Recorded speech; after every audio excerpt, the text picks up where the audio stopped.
Radio V. Radio in TV. Radio in TV.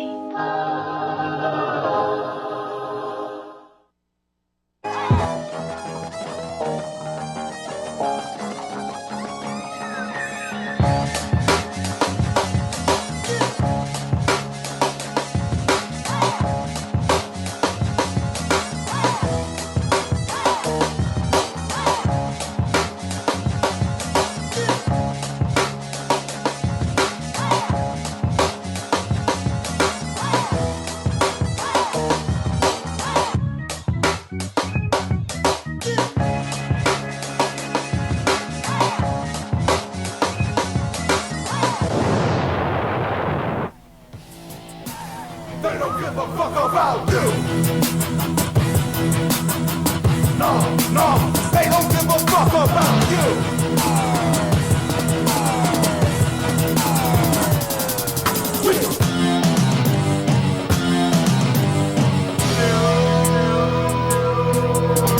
I'm so sick of you.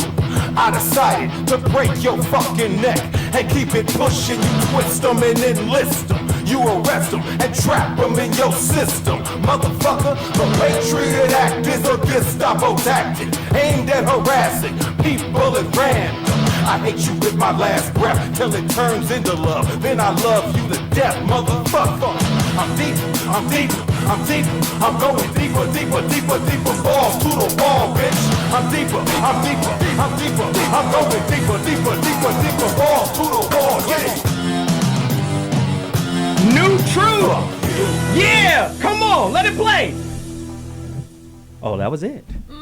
Wow. Balls to the wall. Man!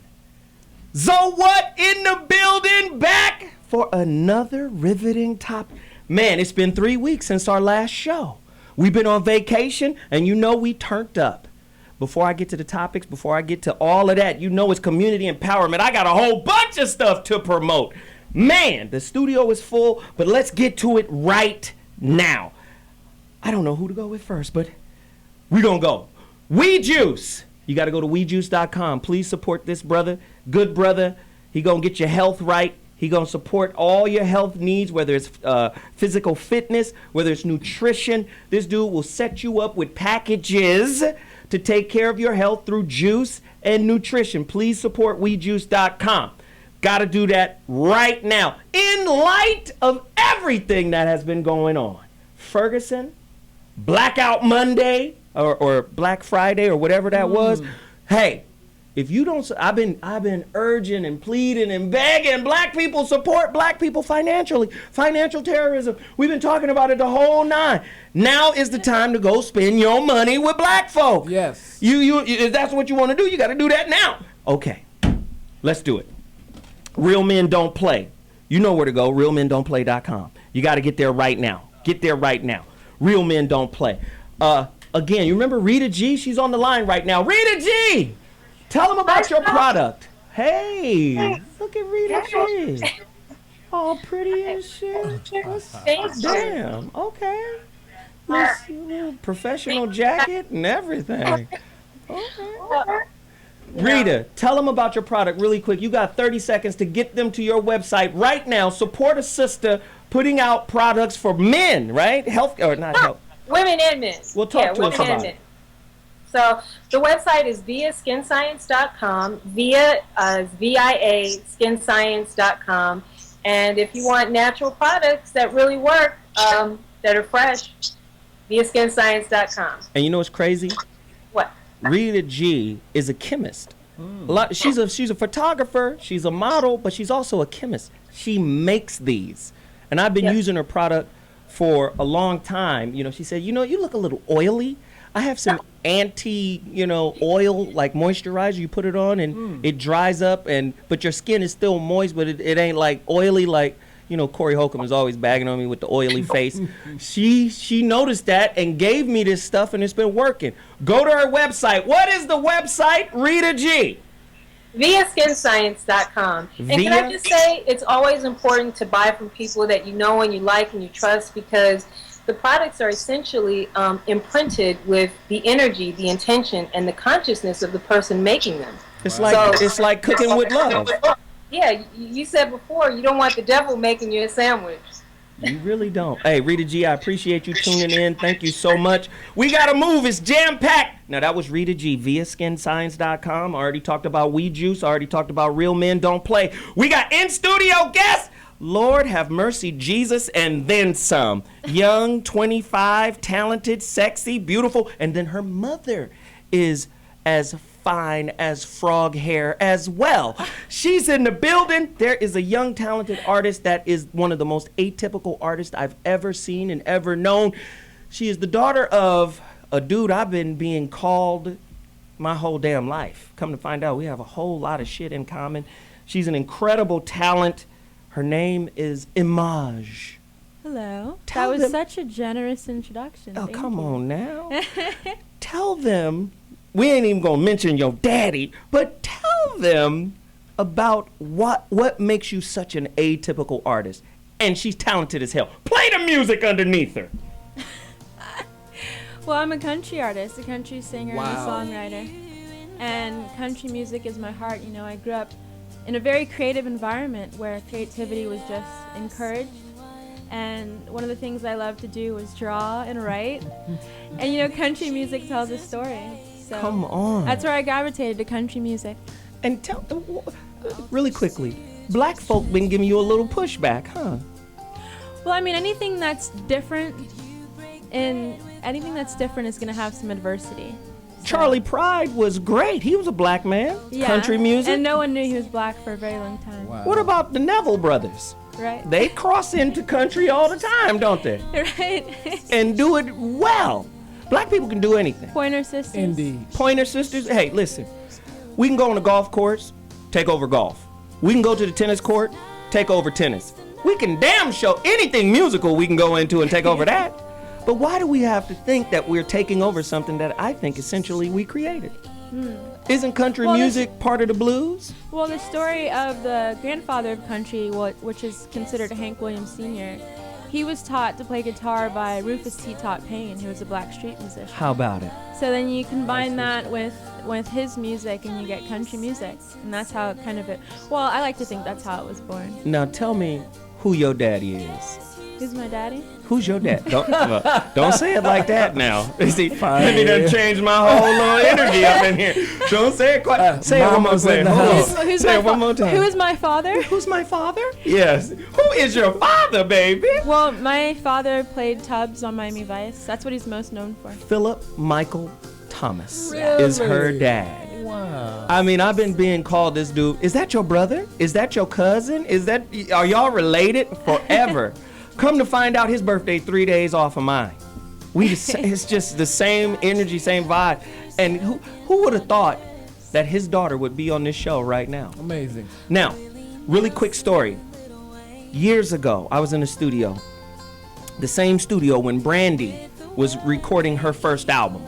I was right down the hall with a legendary LA rapper named King T. We were in the studio with King T. This is like 94, 93 sometime, right? Brandy's making her album. And I watched how Brandy came out and she broke barriers. Young girl, black, clean, R&B, great songs. And the industry is a mockery. Whenever somebody does something, they mimic it. Cookie cutter. Cookie cutter, right? Boom. Shortly after Brandy dropped and experienced double platinum, triple platinum, they come with Britney. This sister right here can go do the same thing in reverse. They don't see her coming. You don't expect a black, country, western, beautiful young girl singing. Well, thank you. Well, she's here now. What you gonna do? Where can they buy your records? iTunes? You can get it on iTunes. It's constantly playing on Pandora as well as loveimage.com. Loveimaj.com. Wowzer. Now, really quickly, let's move to my brother, Brian Franklin. I'm all. It's Recycle Black Dollars Community Empowerment. What does iMall do for black people, and why should they go there right now? You got 35 seconds. I've got 35 seconds. First of all, we want to brand blackmonday.biz. Today is Black Monday. And so we have a URL, a blackmonday.biz, something people can very easily remember so they can go and not black out, but actually go and participate in a black-owned #1 internet mall collaborative called BlackMonday.biz. And when they go there, at the top of the screen, it'll say, in collaboration with IamZoeWilliams.com, because we have you connected with us through our linking system. Go there right now. What's the website? What's the website? BlackMonday.biz. What is it again? BlackMonday.biz. One more time. This is a call to action. Go support. What is it? BlackMonday.biz. Today is Black Monday all day long. So go and shop where people own the actual mall. I own the #1 internet mall collaborative in the world called BlackMonday.biz. There it is. There it is. There it is. You don't own the police force. You don't own them. You don't own the police force, but other communities do. Indeed. And the reason why they do is because they have an economic base. You don't go into Chinatown and kill somebody in Chinatown without having to deal with China. Indeed. I'm serious. You got to deal with Chinatown, and you go down in Chinatown and kill somebody. Go down to little Italian town and kill somebody in Italian town. You got to deal with the Italians because they ain't going to stand for it, right? Black people, we're dispersed, we're fragmented, and that's why we have no economic base and no leverage to be able to come in and say you don't get to kill ours. We got to start at this level. Indeed. Again, go to my website. I'm telling y'all right now, I have new t-shirts coming out. IamZoeWilliams.com. Let me tell you right now, I only have 59 of them. Go to my website, get your pre-order in right now. I only have 4 6XLs. Big dudes who want a 6XL, only got 4 of those. I'm telling you right now, only got 59 shirts available. I'm going to be selling them shortly. We only got 59 of them. You go there right now, you make your order. Sisters, I got smalls and all of that, but only have a limited amount. I'm just telling you right now. Go support Zoe Williams at IamZoeWilliams.com. If you need personal life coaching, I'm your guy. Go to my website right now. Black recycling of dollars is the way we turn this thing around. We got to do it right now. When I come back, topics, guests, everybody's going to be in studio, in the building. It's going down. I'll be back in 2.2. Holla! Deeper, deeper, deeper, balls through the wall, yeah.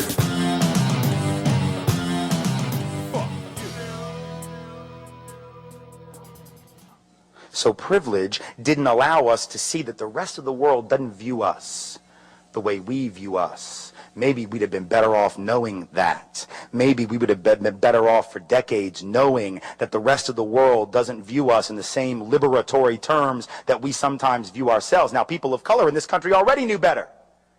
Because when they asked white folks and black folks before the invasion of Iraq, good idea, bad idea, the folks without privilege said, mm-mm.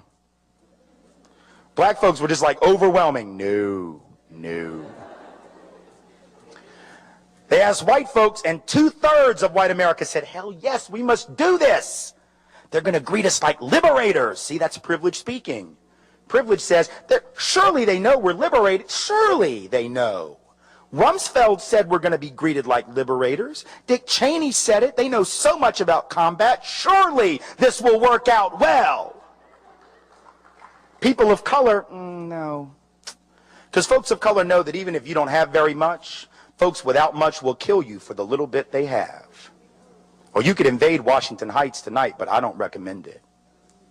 You could invade the South Bronx tonight, but I do not recommend it. Because the folks who were there may know full well they don't have much. But they will indeed kill you to keep what little bit they have. And see, victims have long memories. And so the people we claim to be liberating don't forget that their oppression came at the hands of a man that we supported all of those years. They don't forget. You know, Larry Holmes, Jerry Cooney is the perfect example of life.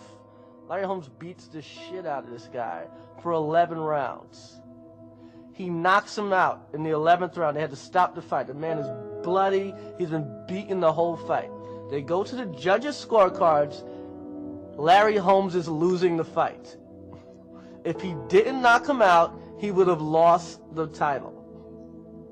And that is essentially the black experience. Because we have been deceived. We have been told we are in a democracy where everybody is equal. The truth and the reality is that we are in a system of racism, white supremacy. See, we're told that the system of democracy has imperfections. No, we are in a system of white supremacy that has been perfected. And that's why we keep staying basically in the same position. And as long as we don't understand we're dealing with a system, every week we just complain another black man has been shot, another black man has been killed. You say, oh, 10 over there, 3 over there.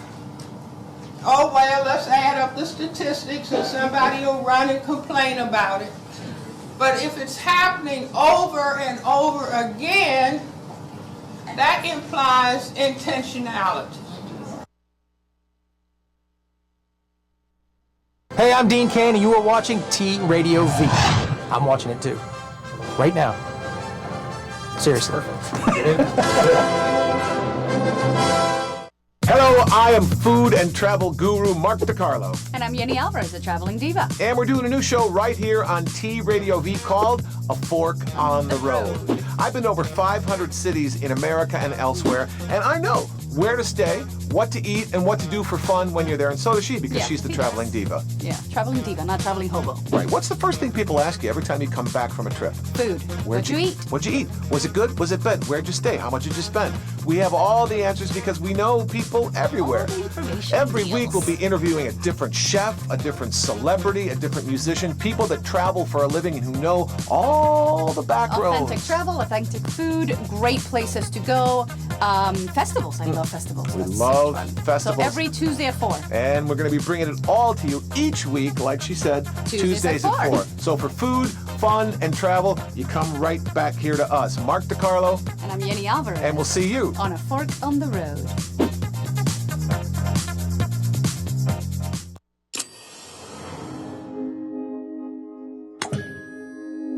T Radio V. Radio in TV. Radio in TV.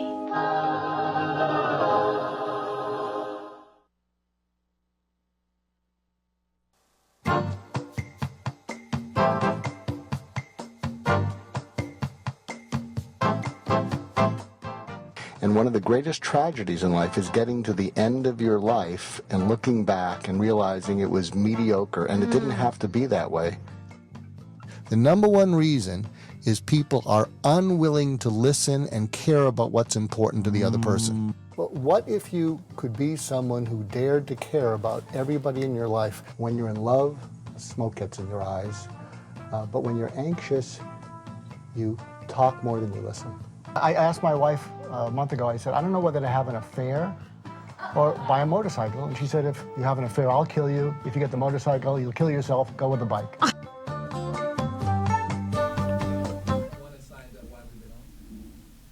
So here's the white man's rant.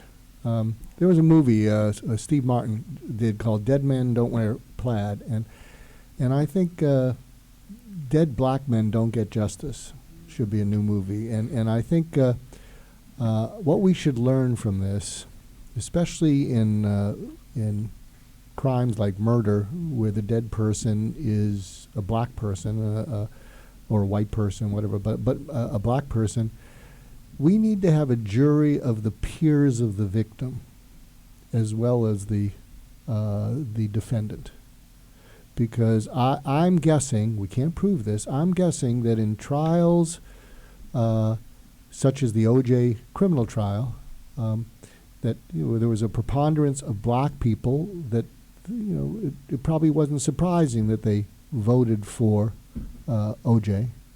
In other trials in which the black is deceased and it's a white person who did the killing, and you have a preponderance of white people, I would find it, I gotta believe that decisions aren't made based on evidence and objective evidence. I mean, they probably try as they might. And so I think the only way to level the playing field is you got to have a jury of the peers of the victim, not just the family of the victims speaking out and saying, this is what you did to our family. And the main reason for this also is because we are, America today focuses more on emotion than reason. And if you've ever been in jury duty and they're selecting jurors, you know Each side is trying to pick someone who will be swayed by the emotion of their side. And when they have to pick people from the other side, they want to pick people who can listen to the evidence from the other side. But they're trying to select people that will be swayed by their side. So we're an emotional country. So unless you have a jury of the peers of the victim, I don't think we're going to see justice in cases like this. Wow. Well, That's heavy. so you guys know, based off of Dr. G's setup, what we're going to be talking about. But let me tell you how I framed today's topic. Today's topic, the white social serial killer. An in-depth look at the unconscious/indifferent psychopathic nature of white folk. Crazy whitey. Damn. Dirty Mary, crazy Larry. True or false? Is Christianity the true religion of the white race, or is white supremacy their real religion? I need somebody to answer these questions. You know how we do before we start a show. We have to ask tough questions. Is the black man in America, as well as in our own communities, Lucifer?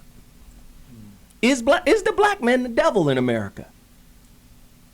I felt like Mike Brown was a demonized Hulk Hogan and I was a 5-year-old rag doll. This is coming from a 6'4", 200+ pound man. And just like Nancy Grace said, the only part that you interfaced with him was his arm, and you felt like a rag doll while you were still sitting in your car. It doesn't add up. You must have quit because it doesn't fit, right? Is the black man in America the new Lucifer? Who's more villainized than black African American males? That's something that needs to be dealt with today. Who created and currently owns the copyright to the social narrative of black people in America? Because there's a social narrative that's being enforced, right? Through the media. Police are being trained not to police people, but to police a stereotype. This is why a Harvard professor who breaks into his own home can be sent to jail for burglary, right? And then the police who arrested the dude gets a chance to sit down with the president and have beer and lunch, right? We really have to deal with some of these questions. Are America's police force or police officers legalized stalkers and serial killers of black men? Right? Is that a fair question to ask, Jeff Brown? Absolutely. I think so. True or false? Black on black crime is a overhyped media created false narrative. We seen Giuliani coming out arguing with Eric Michael Dyson, right? Yes. Right? Oh, the real problem is 90% of black people are killing other black people. 90% of the black on black crimes are committed by black people. Well, we also find that 82% of white people who are killed by other white people. Why is it that a narrative that you need to be scared of black people is being perpetuated, but you don't need to be scared of white people? We've known about this social narrative since we were little kids. How many times have you been walking down the street, Bobby, in Murfreesboro, Tennessee, and a white woman is coming your way, you coming her way, and she clench her purse and step to the side of you? I had to get off the sidewalk. But that's a narrative that says, I need to be afraid of him, right? Why are white people afraid of black people but not really afraid of white people when 82%, according to the Justice Department, tells us 82% of all white crimes are perpetuated by white people? We need to deal with that, right? Right? True or false? 67% of black on black crime has 67% of black on black crime has experienced a sharp decline over the last 20 years, which is a larger decrease than white on white crime. So somebody is keeping a narrative in place. Who's keeping the narrative in place? Right? We need to deal with this today, yes? Let's keep going. Can/do inner city blacks suffer from PTSD in much the same way as our nation's military servicemen? Why? that stereotype that's in place, the socioeconomic barriers that's in place, the educational barriers that's in place, and the barrier that says in order to be successful, you must strive for a level of success, a definition of success that isn't in your control, that you didn't author. Couldn't that produce PTSD? Somebody talk to us about it. Ladies and gentlemen, it's about to get hot up in here. Fish grease time. Let's get into this story. Is white America, by way of their indifference, perpetuating the racial white supremacist stereotypical norms? Can we talk about it, Bobby? Let's go. Well, the answer is absolutely yes. It's been going on for several hundred years, and it's been an effective way to advance an agenda that has enriched white America tremendously, and for that, I can only simply say that's their prerogative that they have exercised. The alternative to that is controlling the narrative by accentuating some of the things that we have done successfully.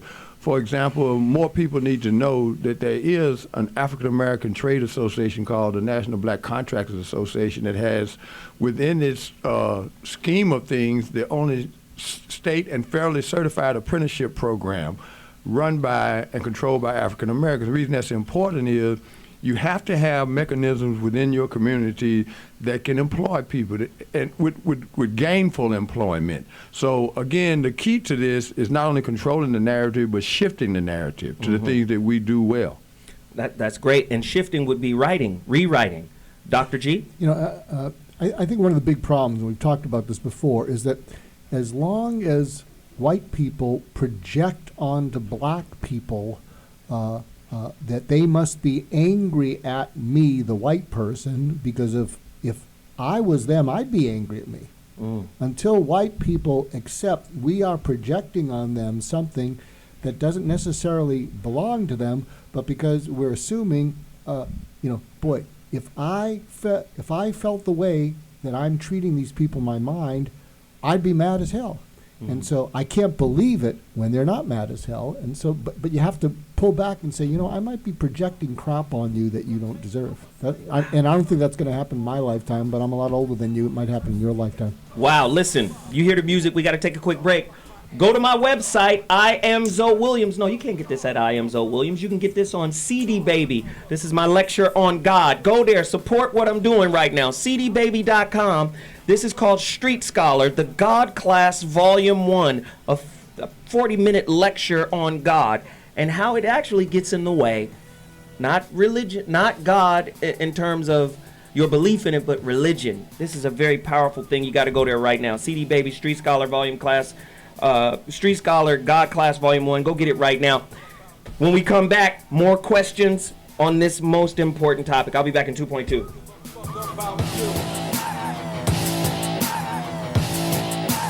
They don't give a fuck about you. Hey, what's up? It's Tone Loc in the house, and you're tuned into T Radio V.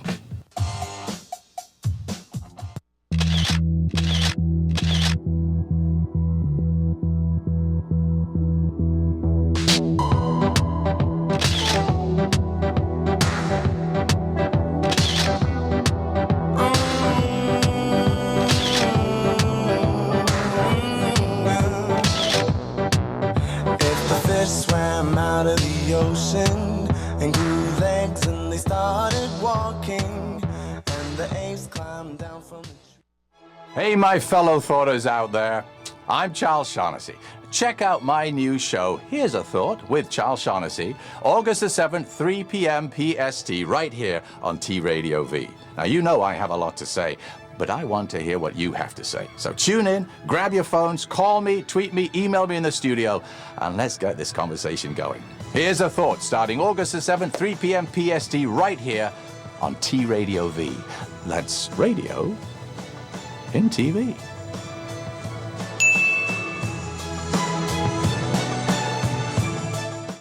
What it do is your man Money B from Digital Underground asking everybody to check out the Going Way Back show, your home for classic hip hop, raw and uncut.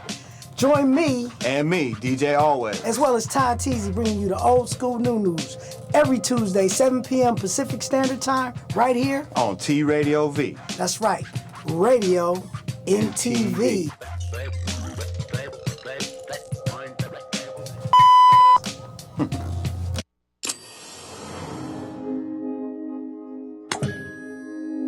T Radio V. Radio in TV. Radio in TV.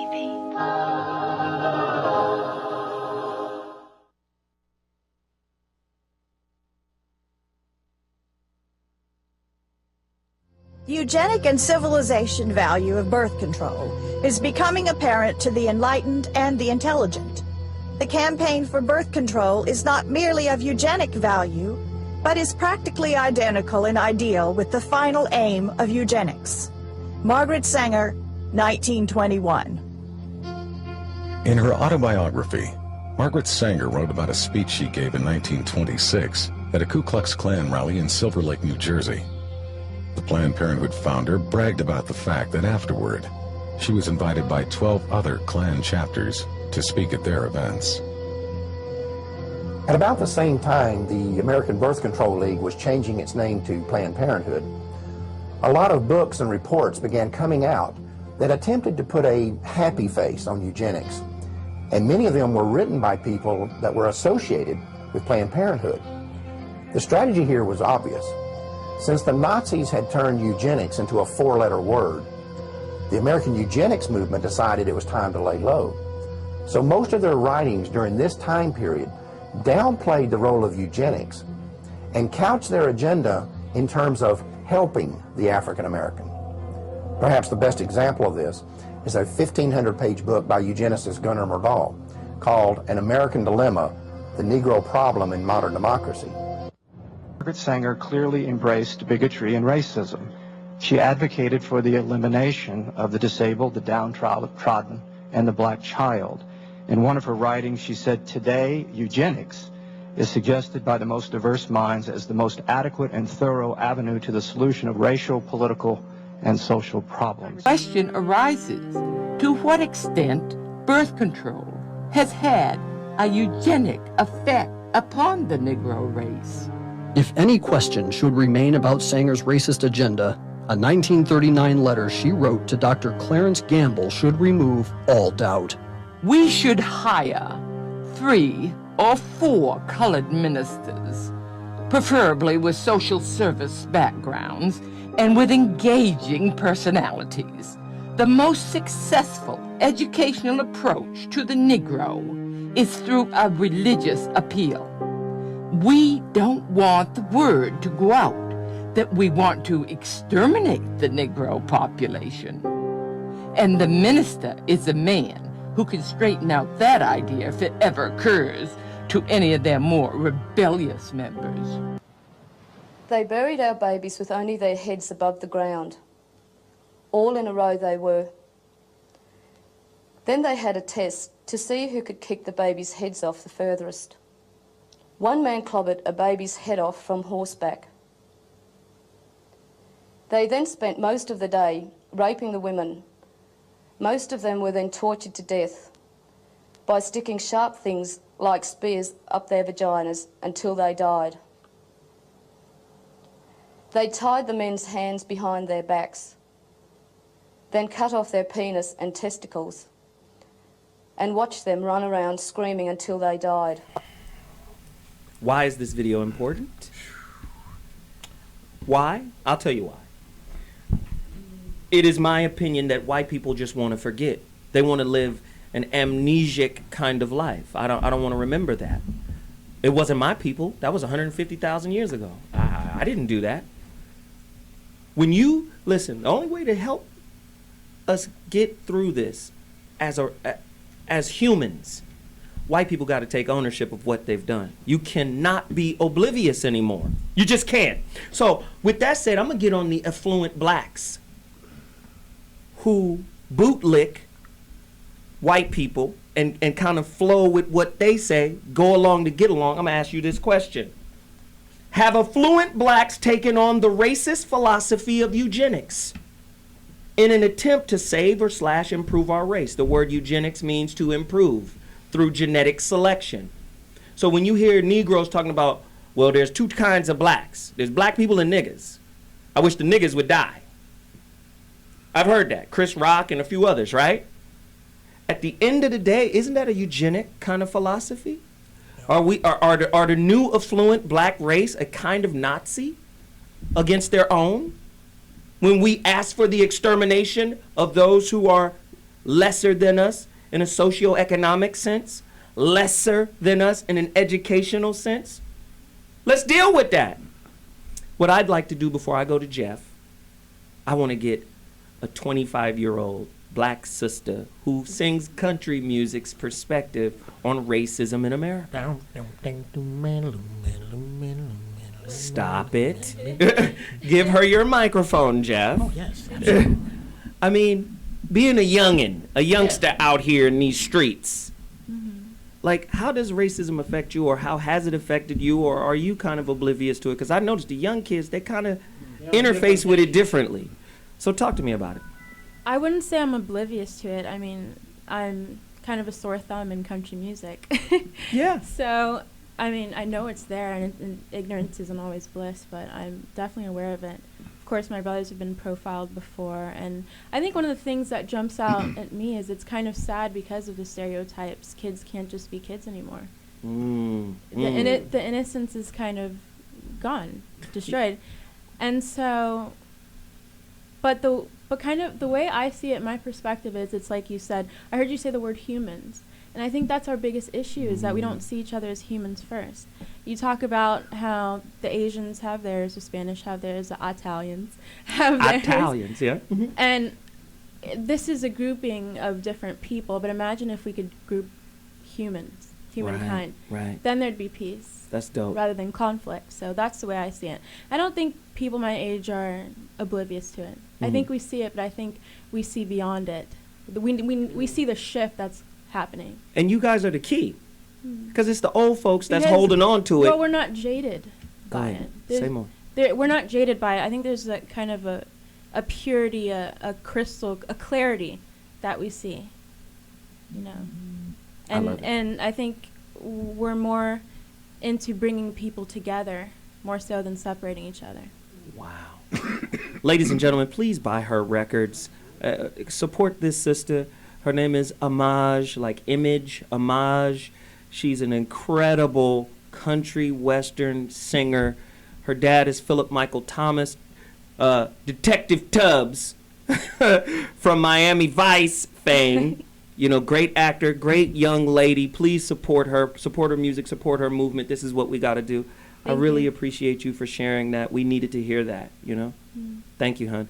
Thank Jeff you. Brown, now tear the roof down. Wow. We don't disagree often, but I have to wholeheartedly disagree about where white people have to move to with regard to their history. It would be nice. It would be, if they want the luxury of forgetting, then they need to give up all the shit they have. Look at the doc. What? Are you kidding me? Exactly. What? I don't think they need to do anything. And I think the chief problem with black people and the chief contributor to where we are is all the stuff we say about what other people have to do and what other people have said. Say more. Yes. Please, I'm so tired of it. I'm trying to save it for my rant. I'll set my rant up now. I don't care about what black people are going through right now, because it's too expensive for me to care. And I'll just say that, and then you'll leave it at I'll that. elaborate further. Dr. G, what is impotent rage? When you feel powerless and you feel cornered, what happens is it triggers almost a panicky feeling in you. You know, if you think of that, you know, when you feel powerless and cornered, and so what happens is it triggers in us our most, you know, kind of reptilian brain. It's fight or flight. Right. And so when you're cornered, you fight. But the point is, it's an expression of powerlessness. It's not an expression of control the dominant. And a lot of times people think you're trying to hurt us. No. We're trying to protect ourselves from continuing to be hurt. Wow. And we have no other option because you're not hearing us, because you don't want to hear us, because you don't want to understand us, because Martin you Luther understood King. us. Martin Luther King. A riot is the voice of the unheard. Absolutely. So when you say impotent, what is it? Impotent rage. Impotent rage, is that not a justification for Ferguson and the reaction? It's an explanation. I think the problem when you get into justification. Well, you don't have any other resource just by definition of what you just said. I'm very sensitive to language. Speak to it. So as soon as you hear stuff like justify, it's going to trigger a counter justification. Yes. And so I mean, there's nothing wrong with the word, but you hear it and it's going to trigger a negative reaction to it.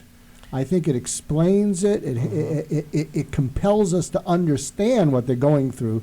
But as soon as someone says, I'm justified, it doesn't even matter what they're saying. You're going to have other people push back and say, no, you're not. And But so again, it just continues the conflict to no resolution. Yes. And you're playing into my hand perfectly, because justice and retribution is American.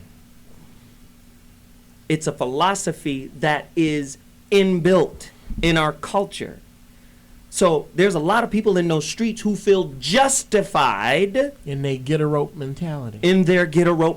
This is a get a rope country. Bobby? The problem I have sometimes is not removing myself from a historical construct as well. All right. Now, you can shape issues based upon bits and pieces of history, but when you look at it in its totality, it comes out a little bit differently, because a lot of times there's been an emotional response because there were elements of that in the white revolution, taxation without representation. But they also built an infrastructure at the same time. They just didn't go out and riot. They went about the business of constructing what we now call these United States. And a part of that included other revolutionaries, the people who build things, the people who invent things, the people who move the needle, if you want to look at it that way. And I say that in the sense that I will never justify someone taking someone's life when it could have been avoided. Darren Wilson was wrong within that construct. He had all the options and he exercised the wrong one, in my personal opinion. How we ended up in that situation is just as critical, because we have to create opportunities for our young people so that they are not in a position where they get killed by anybody, black or white, because we didn't come on this planet to die like that. We didn't come on there, but you got to know about the evidence of greatness that's within our race. There are people who have not only survived racism, they thrived in spite of racism. And we need to accentuate that just as much as we do the injustices that are put upon our people. Man, that's an interesting angle. I love you to death, Bobby, but I need you to help me see that. I do. I need you to help me see that, because for me personally, I know what the umwelt of this society is, and it's white supremacy, and we have to deal with that, but we'll come back to it. Okay. I'm going to show you. After the break. I need you. Tell you. That's why you my uncle. Okay. That's why you here. Yeah. Murfreesboro, Tennessee, nigga. No. Up in here. We'll be back. Holla.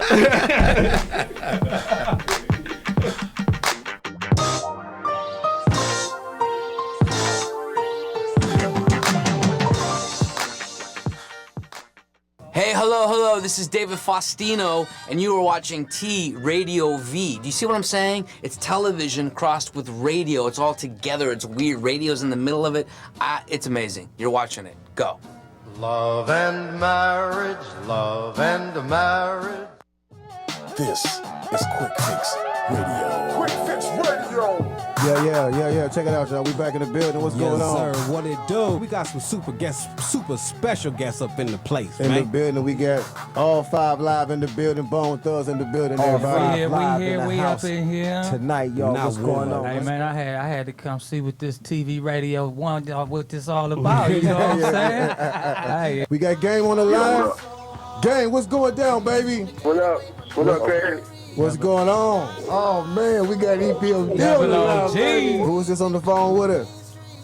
Yo, what up, man? It's Akon. Akon in the building. Line, who is this on the line? Be real. We got Be Real. Be What else we got on the line? This is Ty Dolla $ign right here. What up, Ty Dolla $ign in the building. Thanks to all the fans for stopping by. The Quick Fix with Crazy Bone, right here on T Radio V. I'm Louis Lombardi. And I'm James Gutierrez. Bring you Celebrity Bookie every Thursday starting September 4th at 11 a.m. Pacific Time. Every NFL game picked by this man right here. Yep, gonna make you rich. And fantasy stuff by me. Fantasy stuff by him. Fantasy football stuff. On where? On True Radio. I think that's TV radio. No, it's T Radio V. T Radio V on radio .com. and TV. TVRadioV.com, I think, is what they want. Tune in. Radio and TV on the internet. Concept. It's the fit.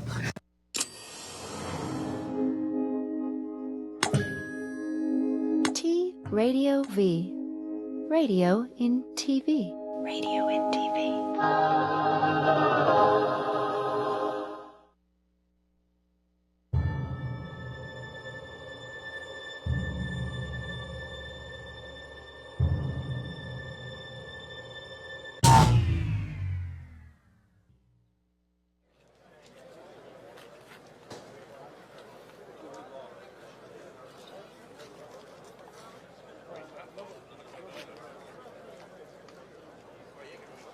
Hi.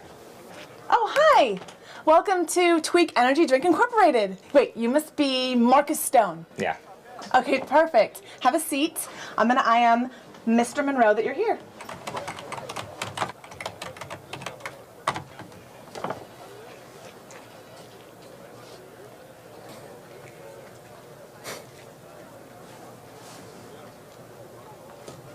Hey, I know I'm staring at you, but can I ask you a question? Oh, yeah, sure. What are you? Why do white people always ask this? They have this obsession with heritage. I'm part this. I'm part that. Who gives a shit? I'm black. Oh, yeah. No, obviously there's some black in you, but like, what else is in there? I'm just black. But your eyes are so light and beautiful. Do you have like Russian or like Swedish in you or like one of your parents or something? No. No, they're black too. We're all just black. How can that be? Because you're so light-skinned. Does this bitch think I'm lying to her? I answered all your questions, and you're acting like all black people have to be dark as night. So what, the only real black people are Wesley Snipes and Seal? Look, I came here to come on my job interview, but if this bitch insists on interrogating me, then I'll tell her why I'm so goddamn light-skinned. Maybe, back in the day when your great-great-granddaddy was a big old slave master, he snuck out of his house in the middle of the night and creeped his little way into my great-great-grandmother's shack and raped her against her will. Okay. Maybe that's why. Yeah. Oh, hello. Hi. Yes, he's out here waiting. Okay, hurry. He's coming to get you. Thank you.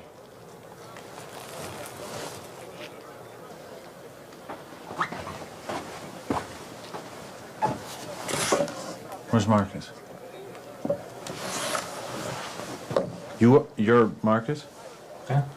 Okay, come on. No? Yep.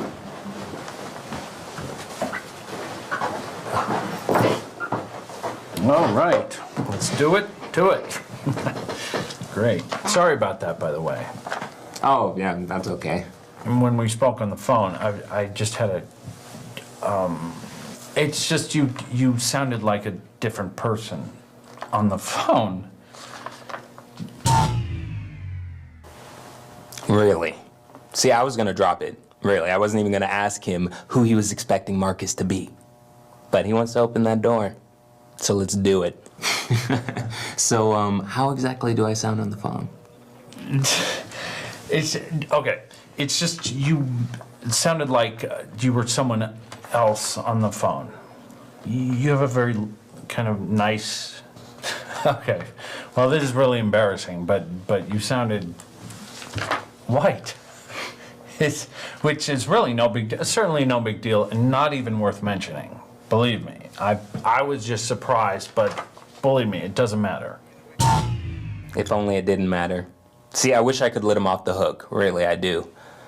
But I can't. So instead, I'm going to show you how to use a situation like this to your advantage.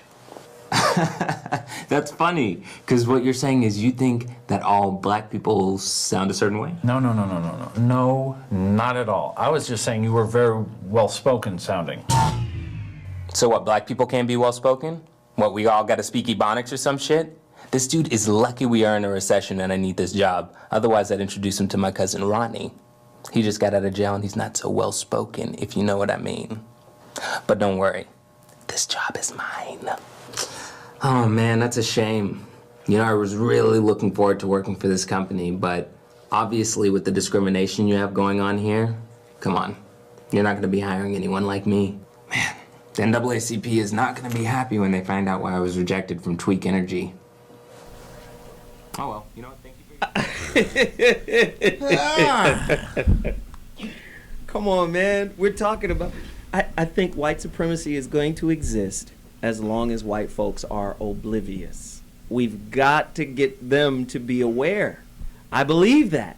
Now, Bobby, you were going to add on to what you were talking about before we went to break. Help me understand. Real easy. There's 24 hours in a day. And how you use that 24 hours is entirely up to you as an individual. And then if you amass enough individuals who assume and live by a certain set of activities, momentum kicks in.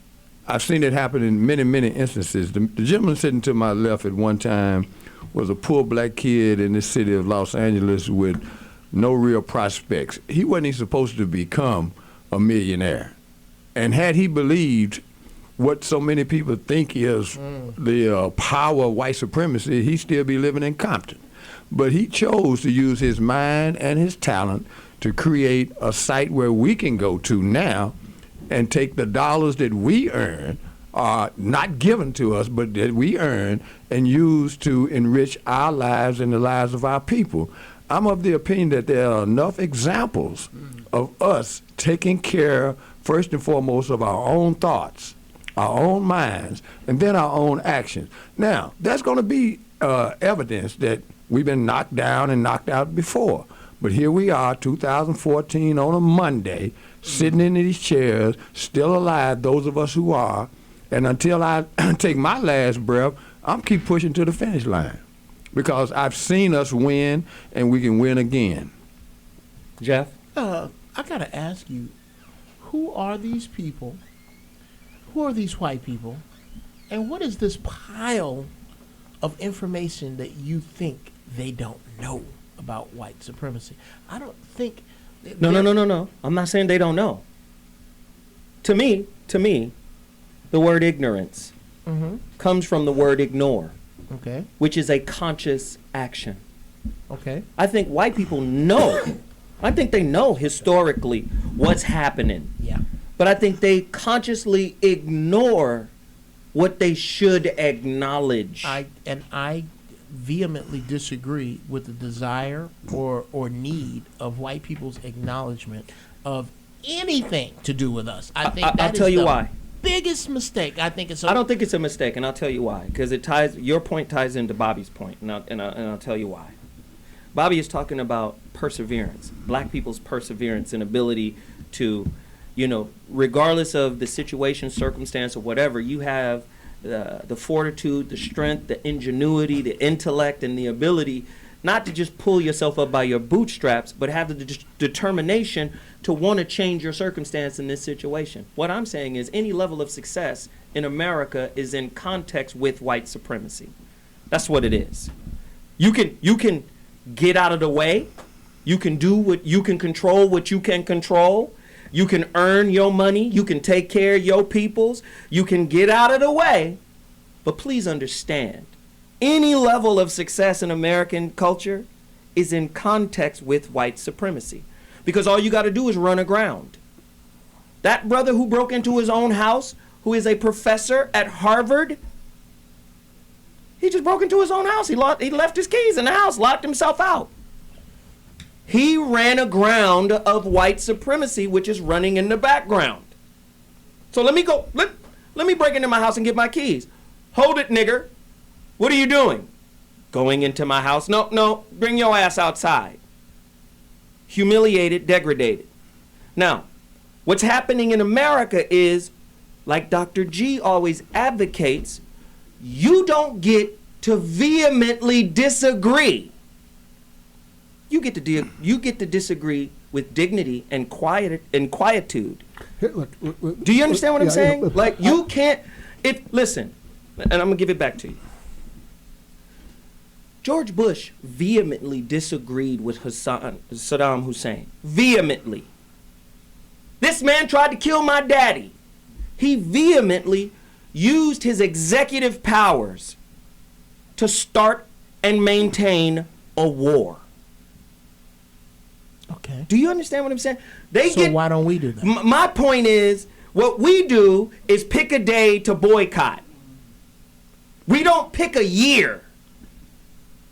Do you understand what I'm saying? We're gonna boycott you for a year, or in some instances forever. The Montgomery bus line boycott was 381 days. It crippled that economic infrastructure. We not participating. No, we pick Black Friday. Then we wait for the next big day where the sales are, so we can get that flat screen TV. Let me ask you. Let me ask all you. Would you agree? Would you agree that when people are in a state of panic or near panic, that it's almost impossible for them to do anything reasonable? Would you agree with that? Just by when people are in panic? No. When people are in panic? No, when people are in a panic mode. You mean flight or fight? Fight or flight No, mode. when you're in a panic mode and here's what I'm getting at, is that we talked about the impotent rage that the black people of Ferguson feel. Well, I think behind white supremacy is something called fearful aggression. And fearful aggression is when you're afraid, instead of fleeing, you attack. You have to train fearful aggression out of dogs, or else they'll attack. And what pushes people to their breaking point is an impotent rage is when they're on the brink of panicking. They can't stand it anymore. And when whites, whether they believe it or not, when they feel afraid or threatened, and that happened with George W. Bush and the war. And one last thing I want to say is I'm wondering if in the Ferguson thing, if this police officer did not have a track record of malicious intent, and if he had just said, "I panicked," okay, so then, but if he said, "I panicked," meaning I wasn't trained well enough to handle the situation, so maybe he did have a track record. But there are people who don't have a track record, but under panic they do crazy things. If he had said, "I panicked," and then the police department can say, well, then we didn't train him well enough, and so we owe this family big time. We got to make amends because our guy, who we certified as legal on the streets, panicked. It's our responsibility. We're going to do the best we can. We can't bring Michael Brown back, but we're going to do what we can do. Do you think that would have had any effect on this, or would it have been just kind of wasted words? Corey Oakham? Well, from listening to the doc, I just want to remind everybody, because if people are not reminded of this, they'll keep being thrown off and thinking it's something that it's not. Everything that is happening, from the recruiting of the Caucasian male who couldn't make it in college, they get recruited to the police academy. All of this is planned out. It's like they're daring the war to happen because they're prepared for the war. They have sat out and said, we're going to start so much shit with the people of America. We're going to treat them like savages. We're going to make them fight back to justify what we want to do anyway, because they've already built this country and we don't have use for them anymore. And if you don't say stuff like that, people will keep getting confused with the points that, you making, Doc. And I'm not saying you're doing it, trying to throw people off, but people really need to understand what's happening. There's a war that's happening right now, and there's a lot of evil men in charge of puppeting this thing. And I definitely want to say this. Barack Obama is part and parcel of the problem, as he go on TV and tell you how to be diplomatic with your protests, but he has green-lit bombs to be dropped on villages with people who don't have weapons as well, just like Michael Brown. So just understand what's happening. That's all I'm saying. Listen, it's getting real. We got to take a quick break. When we come back, man, more questions. Y'all understand this narrative that I'm about to lay out. But when we come back, we're going to deal with more of it. Zoe Up Morning Show, man. It's got me tripping right now. I'll be back in a second.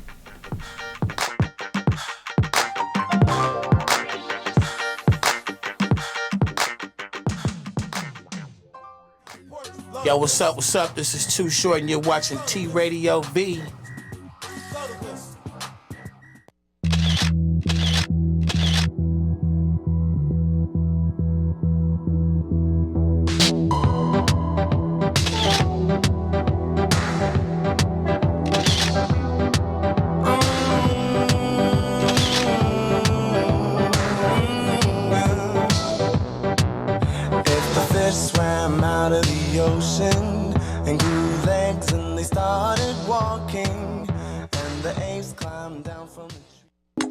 Radio V.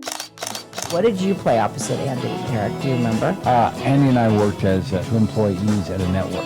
Okay. Oh, you're forgetting the other thing. I played a news anchor, and he played a reporter. Okay, but the other thing you did, the thing you did on the Andy Dick show, who did you play to Andy? Is that in front of my sister? You played his wife, Denise. Yeah. Yeah, you played his wife. Yeah. So what's wrong with that? Nothing's wrong with it. He's got a great range as an actor. Yeah, it just was funny. Encounters with Eric and Eliza Roberts, Wednesdays from 2 to 4 p.m. on T Radio V.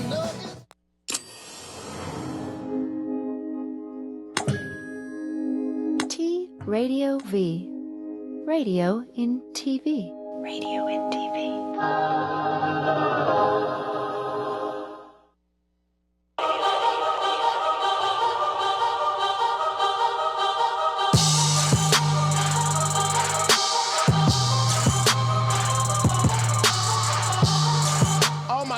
How he has a rap career is beyond me.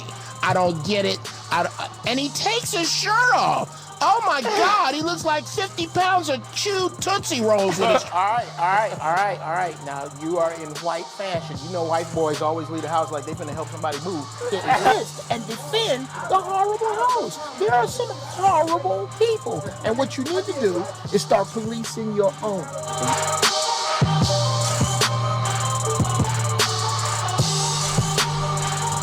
I alluded to this earlier. I said that I don't care about what's going on in Ferguson. I don't care about what happened with Trayvon enough. I don't care enough. And I think I speak for most black people. We don't care enough. I personally don't care enough because it's too expensive. When I start to care as much as I want to, then I want to, which brings my own family in danger, I want to organize or join a Black Panther Party. That's how I want to get down. I want to tell everybody black and everybody sympathetic with my cause to quit marching and burning shit and start crippling and destroying shit with your money. You could the car dealership there in Ferguson, that those cars got set on fire. Wrong move, niggas. Guess what? It's November. They wasn't gonna sell them cars no way. Okay? Those cars got wrote off for insurance and somebody made some money. If you really want to do something, don't ever buy cars there. That's how your money that's what. Do you think Dr. King was killed because he integrated public toilets and counters? No, he was killed for his day planner. You know what was next? He was coming for his money. Trying to sympathize with, trying to get the attention of an aggressor who does not give a shit about you, obviously is not working. This dude, this police officer just got $500,000 for being on ABC. What if everybody black said, okay, starting January 1st, From January 1st to January 31st, we are going to watch nothing but ABC to write down all of the sponsors, and we won't be buying shit from none of y'all for 100 years. That's how you get their attention. What if after Trayvon, everybody black said, I'm not going to play for or against your teams at the end of my contract? What would happen to Florida if sports dried up? This is the kind of shit we have to look at. We have to look at we are complicit in what's happening to us. Why is there not a Negro League anymore? Because we give away all of our shit. Why is there no cross colors? There's still a fucking Levi's. I'm tired. I'm fucking tired. I don't give a fuck what white people do. I get it. You hate me. You don't like me. Well, I'm from Chicago. If you don't like me, I don't like your ass neither. And I don't sit around wondering what you gonna do and telling people what you did. I find a brick and I bust you in your shit. America, black folks got a brick. It's called $1. We just ain't throwing it right. Come on, Brian Franklin, can you follow? I can follow. Let's it's about hear it. economic parity. How much time do I have, Zoe? Just talk. I'm going to cut you off when it's time to go. So just talk. Let me start here. Most people don't know when slavery ended. Most people don't know. It was 150 years ago. Okay? My mom is 75 years old. Okay? Which means her mother and her... Come on now, let's get real. My mom, Yeah. They were slaves brought to this country. Now, let's talk about King and moving from the civil rights to the silver rights. You're right. That's where we've got to go. Now let's talk about the internet for just a moment. In the last 5 years, over 50% of all new billionaires under the age of 40 have made their billions from internet and technology. So if we really want to start a revolution, it's not about what we don't do, it's about what we do. How y'all like that? It's about what we do. Do. Let's go with some green doo-doo. Yeah. And some platinum doo-doo and some gold doo-doo, but that doo-doo is in the internet. So today on this show, I'm glad to be here. We have a movement called BlackMonday.biz. What I want people to do is every Monday, let's go to BlackMonday.biz and let's shop on the internet. And the nice thing about this URL, BlackMonday.biz, it tracks to Uzo and also tracks to Uncle Bobby. So with that said, BlackMonday.biz, here's what I want people to do.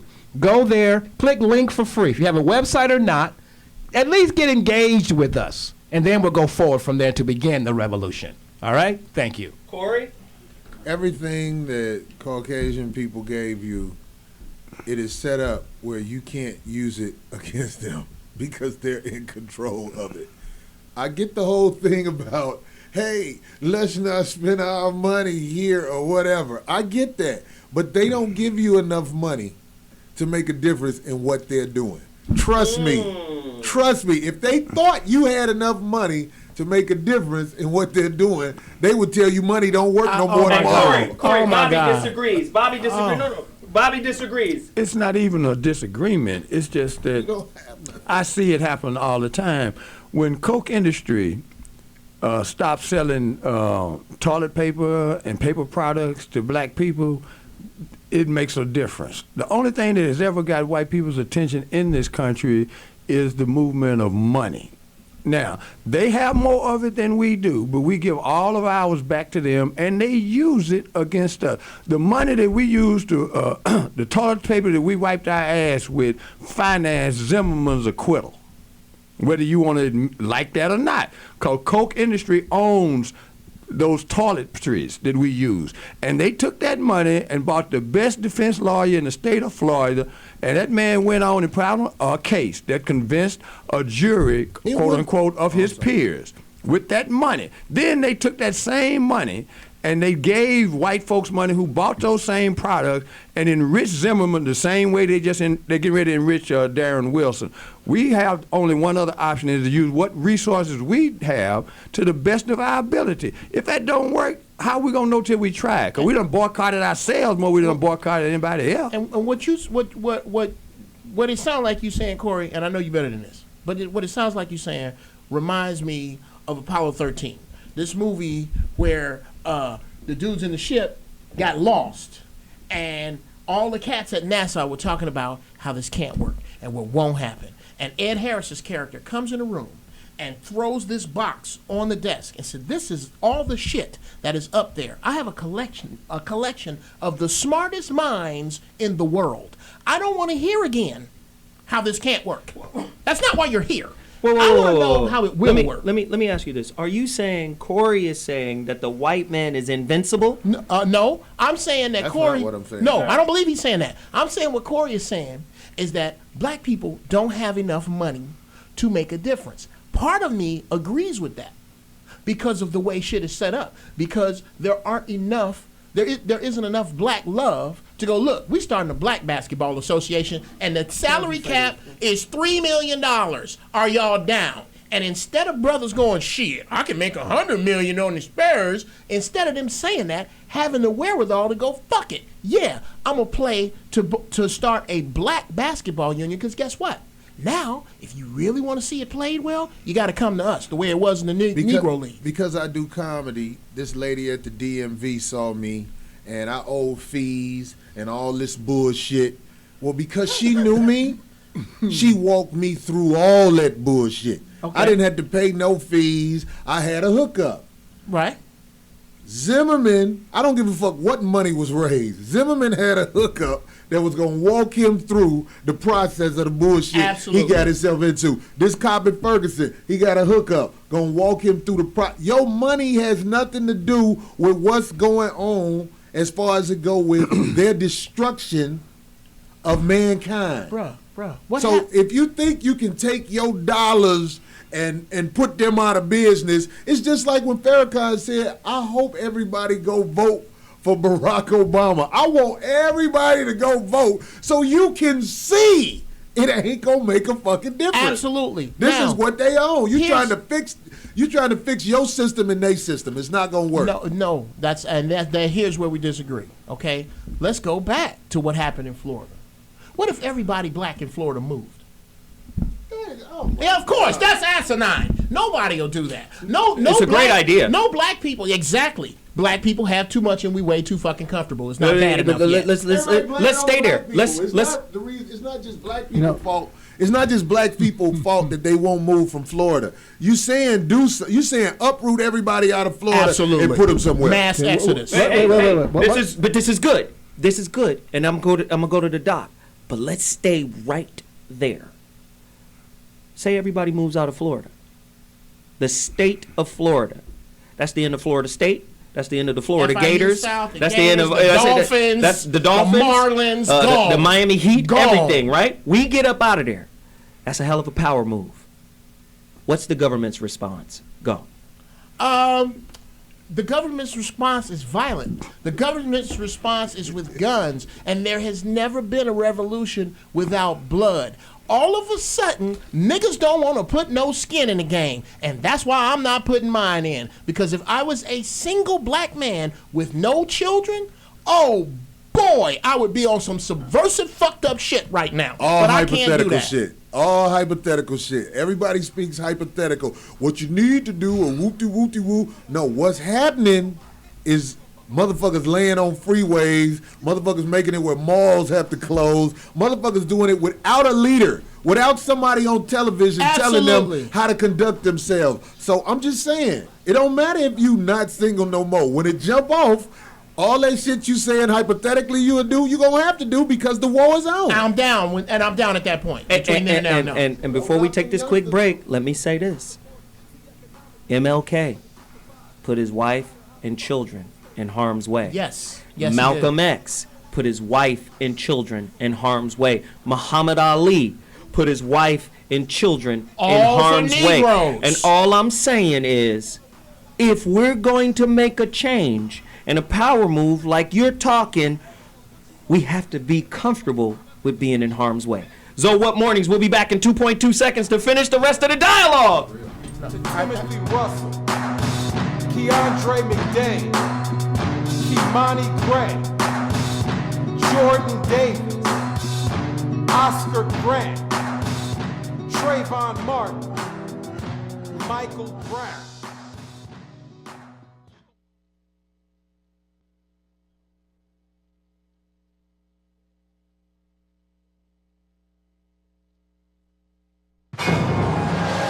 Hi, I'm Sheriff John Bonnell. You're watching T Radio. Radio and TV? What? Why are you asking me to do this after 12 drinks? Hi, I'm Holly, and this is Michael. We're on Love Life on T Radio V every day. No! Every Tuesday. Tuesdays. Every day I try to get her to have a love life. But every Tuesday, where you can watch us and hear us, only one place, Only hear him, though. 5 p.m. Pacific time, T Radio V. We're going to talk about love, relationships, intimacy. There'll be some sex, but not between us. No, I don't have sex with him. Not often. You're single, we're going to share with you what to do if you just want booty calls or be in a relationship. Oh, you know you like booty calls. I do. What's it like to be in a relationship? We always say you have to be a strong me before you can be a great we. One place, right here, Tuesdays, 5 p.m. Pacific, only on T Radio V, right? Yep. Cool. What's up, y'all? It's Edie Don. And I'm Diva Pink. And we are the hosts of the Real Talk Show that airs every Tuesday. You so serious? Real life, real topics, real subjects. Shop Talk, Diva Pink. Real Yes. people. Taking over. Your What y'all homie Don think? Juan providing the vibes. Oh, yeah, he does every week. Oh, man, we What's need up, y'all Don to tune Juan? in every Tuesday, 6 p.m. to 7. T Radio V. Radio and TV. It is radio. Radio and TV. You're crazy. Let's do another one.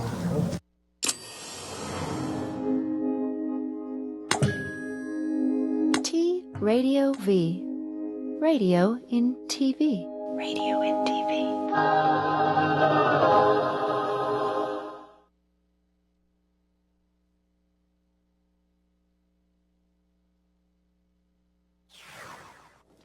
Just before Officer Darren Wilson testified to the grand jury investigating his killing of Michael Brown, the Assistant District Attorney handling the case said this to the grand jurors. I'm going to pass out to you all. You are all going to receive a copy of a statute. It is section 563046, and it says law enforcement officers' use of force in making an arrest. And it is the law on what is permissible, what force is permissible, and when in making an arrest by a police officer. The Assistant District Attorney, Kathy Alizadeh, then handed the grand jury a copy of a 1979 Missouri law that was ruled unconstitutional by the United States Supreme Court in 1985. She was handing them something that had not been law in Missouri during her entire legal career. But it was very helpful to Officer Darren Wilson that the Assistant District Attorney handed the grand jury an old unconstitutional law which said incorrectly that it is legal to shoot fleeing suspects simply because they are fleeing. By handing the grand jury that unconstitutional law, the Assistant District Attorney dramatically lowered the standard by which Darren Wilson could be judged. She was telling the grand jury with that document that Darren Wilson had the right, the legal right, to shoot and kill Michael Brown as soon as Michael Brown started running away from him. She was telling the grand jury that Darren Wilson didn't have to feel his life threatened at all by Michael Brown. She was taking the hurdle that Darren Wilson had to get over in his testimony and flattening it. She was making it impossible for Darren Wilson to fail in front of this grand jury. She was doing all of that by handing the grand jury a so-called law that has never been the law of Missouri during her entire legal career. The portion of the Missouri law that was ruled unconstitutional says that a police officer is justified in the use of such physical force as he or she reasonably believes is immediately necessary. Listen, everybody, from Nancy Grace, this brother who's this guy who was just talking, this brother who was just talking. Everybody's talking about how there are hella problems with the prosecution, the prosecutor, with regards to this grand jury. All types of mistakes made, all of this, right? Nancy Grace said, if a prosecutor wants an indictment, they can get an indictment, right? Again, we've told you on many occasions, law ain't about the truth. It's about perception. But then we got coon-ass Negro leaders saying, be quiet, be peaceful, be respectful. Right? You don't get to be mad. Let's accept the... Barack Obama. Those are shade tree house niggas is what I like to call them. Right. And I'm just saying there needs to be a real moment of clarity where, no, we don't have to fight. Revolution is mental. It's psychological. Right? When you change your mind, you change your reality. Period. And there are too many niggas who want to make do with the thought process that they have. They want to take the good parts of what they think white supremacy offers them. Ain't no good in that. They want to use the parts that they think works for them. They want to dig through pig shit for pearls. Right. But look, and I'm saying you can't do it. No. Did you see Barack Obama when he was on TV addressing the nation and he had his 2 daughters behind him? Yes. Did you see their posture? Speak on it.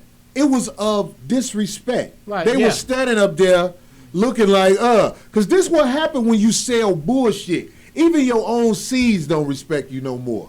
Now, that's just me speculating off my observation.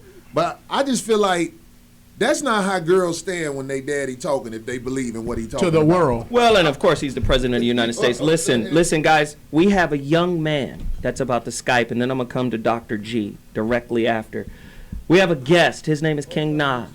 This kid is a very young guy, and he's very articulate, and I want to know racism's effect on him. This is a thought leader for youth. I mean, his word is heavy amongst his generation. This is, I don't know how many generations past Z he is. He's a young brother, and I want to bring him on right now. King Na, you with us? Oh, what's up, little man? How are you, bro?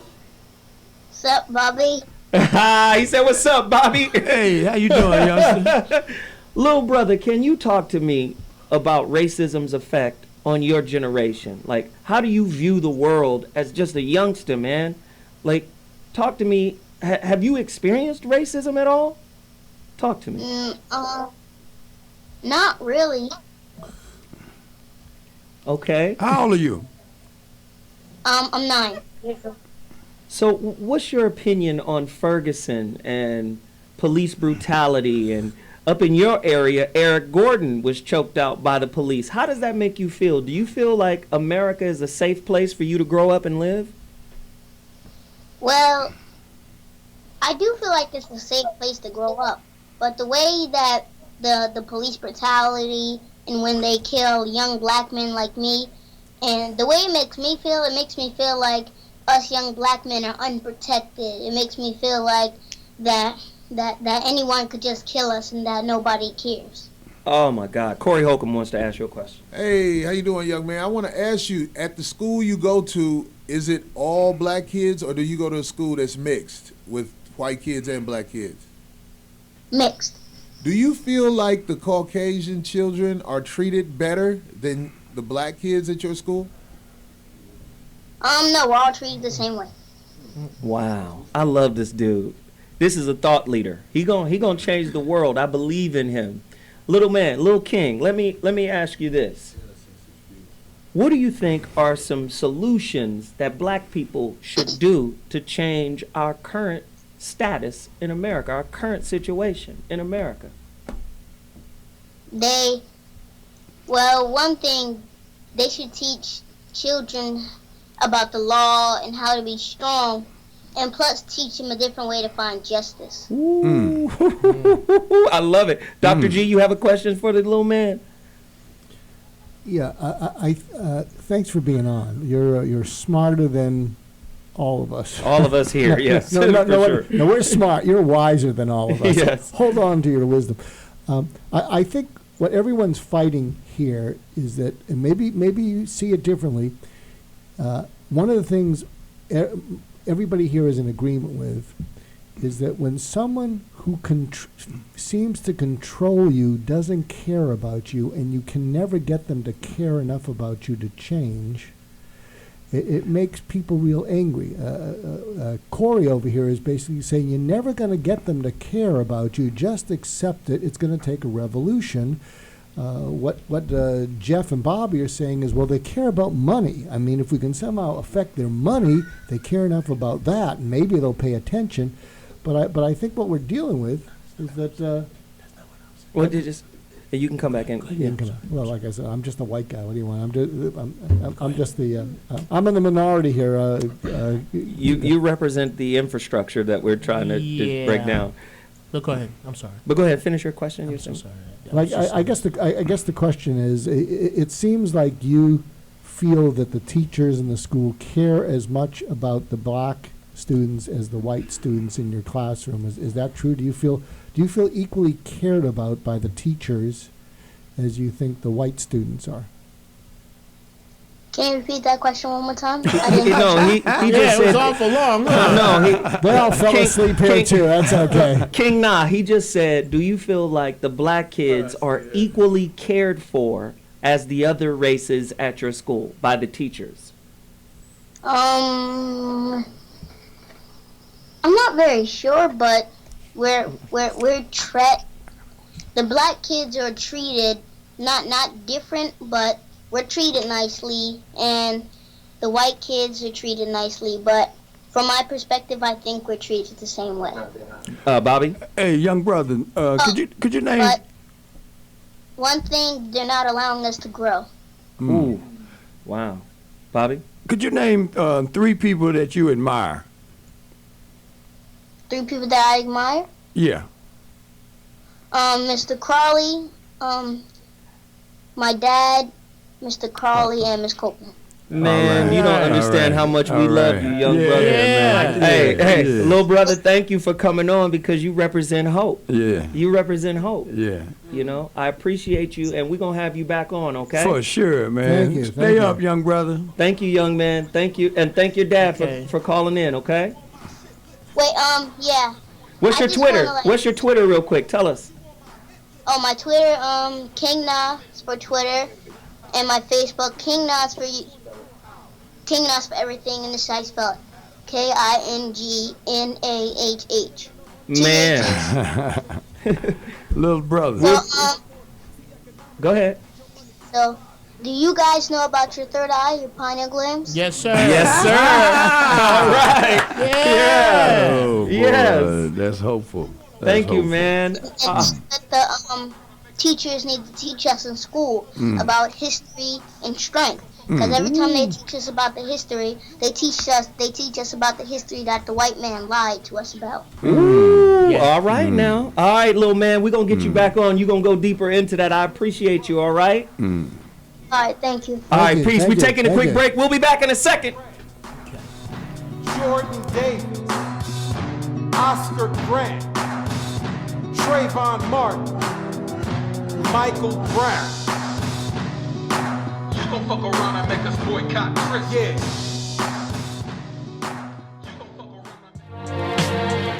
Hi, I'm Moby, and you're watching T Radio V. I'm Debbie Kay, professional poker player and host of the new poker show, The Flop, Thursdays at 5 p.m. Pacific Standard Time on T Radio V. Come play with me and dive into the world of poker, where each week I'll discuss the lives of grinders and nits with local rounders and celebrity guests. Who knows? I may even shuffle a scandal or two. If you want to know what's happening on the felt and learn a tip or two from the pros, I'll be dealing it to you weekly. So tune in to T Radio V every Thursday at 5 p.m. Pacific Standard Time. Are you ready to get your grind on? T Radio V. Radio and TV.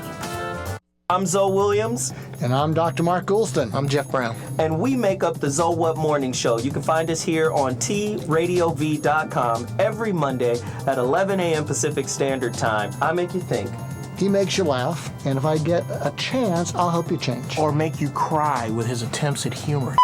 Radio in TV. Can you relate? We'll make it happen. Look at you. What you doing? Were you mumbling to yourself? Hey, back there mumbling. To them. To them.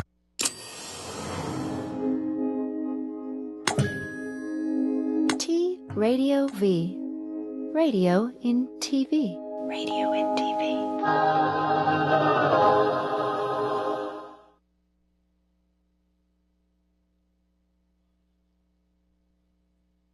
People have said this to me too, like reserve some of your anger for the protesters. And I'm like, you know what? I'm going to reserve my anger for the people who have power in this situation. And I'm not going to be angry at the powerless. Let's remember what Martin Luther King said, that riots are the voice of the unheard.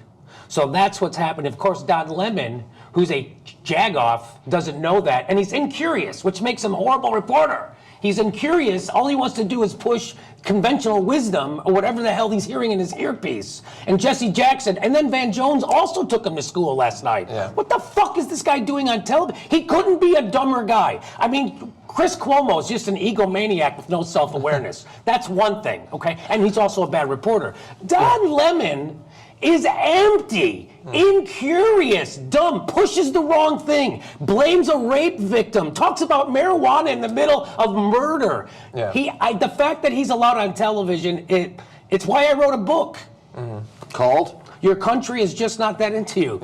That prosecutors, if they want an indictment, they will get an indictment. When I went to a grand jury, I went to the grand jury on each case because I believed the offense had been committed and I had the right guy, or the police had the right guy. And I went in there to present them our evidence. If I didn't think there was a case, I would never have gone to the grand jury. You don't use the grand jury to achieve your personal gain, to achieve what you want them to do. You go in to get a true verdict. And, I mean, please, there's nothing here. There's not even a bruise. And what you said about Hulk Hogan, remember, when he said he felt like a 5-year-old battling the Hulk Hogan, that's when all he was battling was an arm in his patrol car. What, the arm is like Hulk Hogan? It doesn't add up. And his minute detail. This whole thing happened in 90 seconds. How did he have time to pause and think, can I legally shoot him? He also said, I only wanted to do one thing, and that's live. Well, if you wanted to live, then put the pedal to the metal. And there you go. I'm just saying. I've been screaming this. Why didn't you drive away? I've been getting pushback. We need white folk like that. Those two examples of white people standing up to white people saying us being indifferent about the racial infrastructure of our society. Right? I've been saying, who controls the narrative of success? You know what success is for a black person? Start a business, get it big enough, then sell it to somebody. That's not success. But hear what I'm saying, Bobby. This is what's been happening in the black community. If it gets successful, you gonna sell it. If it's successful, they gonna come to you. How does listen? They gonna come the internet works the same way. Oh, we got a powerful show. We got a powerful show. We got followers. We're gonna come to you and give you bread. But you gotta change the way you talk. And most black folk take that money and change and get in alignment with the system. Am I lying? No, not everybody. No, I said most. I didn't say everybody. Listen to that. But let's deal with the other people who don't for us sometimes, though. We don't But always who need to won't talk do it? about. Who won't get in bed with I him? tell you who didn't do it. I give you one. Jim Brown didn't do it. They offered him millions of dollars for American, and he still refuses to compromise the American program. But hold on, I met Jim Brown, and Jim Brown, saying. I give him that solid stamp.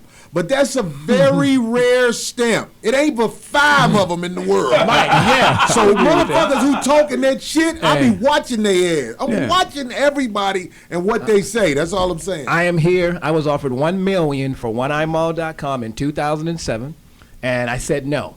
Dr. Horn from the think tank at Cal State Dominguez and Councilman Bob Farrell, they know it.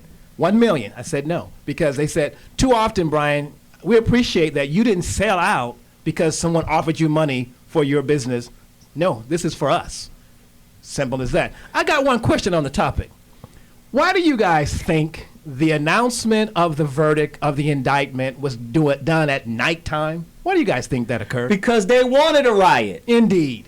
Now, they knew what people were going to do. At nighttime. That's crazy. Yes. It was like LeBron's decision to go to goddamn Miami. They made a production out of it. Yeah. Listen, they're not reporting the news. They're constructing the news. Dr. G, my question to you is, and this is part of my final thought, my question to you is, can you rally white folk? Can you rally other Jews to say we got to start rejecting the narrative of our superiority? Because that's when it changes. Can you do that?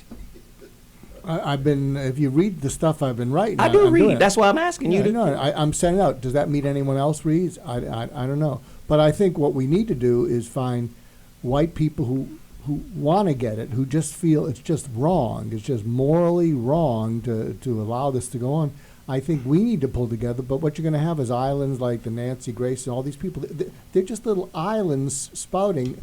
Just like black people can't get organized, I think the white people who want to speak out for others against the whites when whites are doing wrong, they can't get organized either. Because I believe if white people stepped up and started to renounce their own narrative of superiority and all of the stereotypes that they kind of just, sometimes. Remember that video we played on white privilege, and a lot of the white people in that documentary was basically saying, we don't know that we're participating in white privilege until it kind of comes up on us. You go, wow, I got through that situation because I'm white. We need white people to stand up and denounce the narrative of superiority. But listen to what I'm saying. What happens then if white people do that? Do you think our sisters will take a cue? Because right now, the white rule is their rule of thumb when dealing with us. Okay. Whoever is in power, bitches are going to follow them. Period. Speak on it, Jeff. You don't agree, but come on. I don't. I think go in, Jeff. The doc brought up something about impotent rage. I don't think that's the issue. I think comfortable rage is the issue. Oh man, it's easy to rail from your couch. Oh man, but it's tough to look your kids in the face and say, I'm not buying anybody anything for Christmas. I am canceling Christmas until we can get some justice. Fuck Santa Claus. Now, if you get 25 million people to say fuck Santa Claus, now they listen. Wow. Now they listen. Now. And we're going to take 10% of that money and send it to cats like that. How about I'm sorry. I cannot get away from the $1 trillion as a nation. What is it, 18 trillion? And listen, by 2017, it will be $1.3 trillion. With a T. Next year, it's $1.1 trillion. Mass use of the dollar is one of the answers. That's all I'm saying. Indeed. It's real simple for me. There's several elements to a revolution. I choose to cast my bucket down with the people who are providing opportunities at risk and at all costs to at least be able to provide some food, clothing, and shelter for people who need it, whether there's a revolution or not. You got to eat, you got to survive. And in closing, like I said, I'm not opposed to people doing what they got to do. I just know that there's several things that need to be done. I just think everybody who talks about this dollar being an answer, I think everybody who says that need to have an accountant show them where they're getting their dollars from. Because let me tell you something. If I give you a gun to go to war with me, I promise you that gun that I gave you, I gave that gun to you on purpose because this shit I'm about to pull out on your ass is gonna be a motherfucker. So if you get your money, and I say this I say this to about the white people. If you get your money from white people, trust me, they got something for your ass when you try to hold it and act like you gonna put a dent in what they doing. But a lot of people don't know that because they ain't never had no money. And that's another thing that people won't admit. I done been at the bargaining table with a motherfucker of power, and I realized, man, this shit I'm talking about ain't nothing. This motherfucker don't give a fuck what I'm talking about. That motherfucker pulled that out his pocket and gave it to me. His real money is in the motherfucking banks. Motherfucker trying to argue with motherfuckers who make the money literally. What happened with Gaddafi, Zo? You the one, I learned that on your show. I'm about to tell you. You know what I'm saying? Got killed over gold? Yeah, some shit they didn't have. Yeah. So they jack that. That's what they do. Again, Shit. Go to war with your again, own I'm pushing this agenda. I'm pushing this agenda because this is what I told my son. It's a game, life, basketball, school, recruitment, your education, where you want to end up. It's all a game with serious, real consequences. I say, son, you like me. You outspoken. Somebody say something to me sideways. Here, come back. I'm going to say something. I say, son, it's a game with serious consequences. I say, son, you can't be so outspoken before you get to where you want to go. It's a game. And it's unfortunate pretense is part of parenting. We got to teach them pretense. We're teaching them to be fake in a way. Because part of masculinity, if some shit ain't right, either I got to fix it. If some shit was said, I got to address it, right? Masculinity is about leadership, right? Again, we don't raise leaders in a system that's designed to subordinate you. We raise male participators.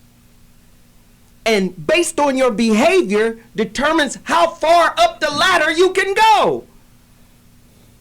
Now tell me I'm wrong. All you affluent niggas out there, tell me I'm wrong. Let me share some shit with you.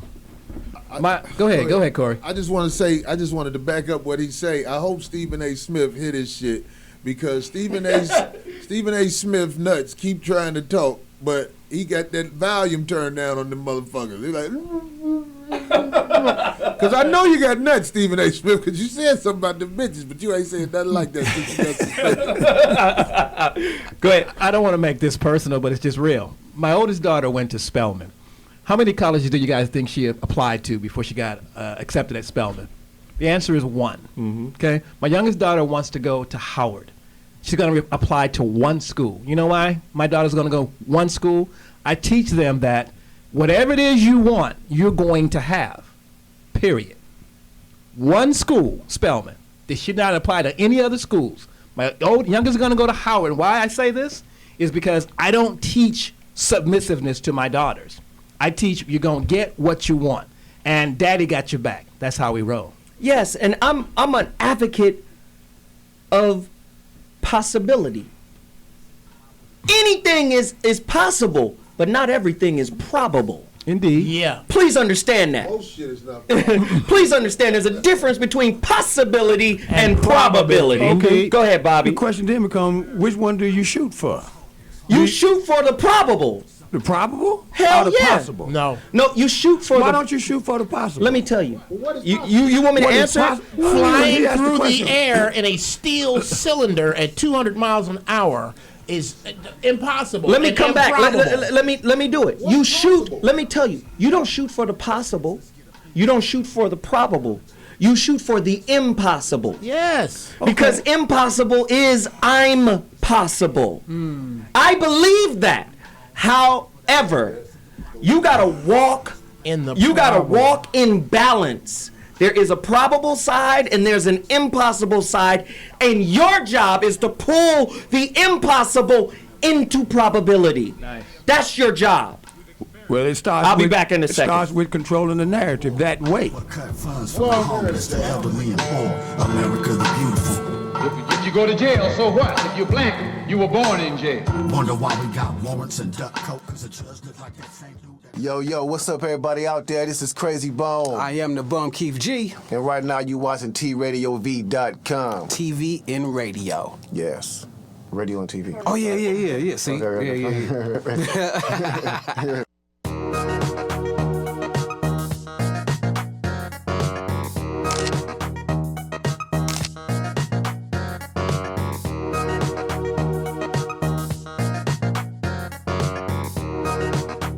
Excellent. Party time.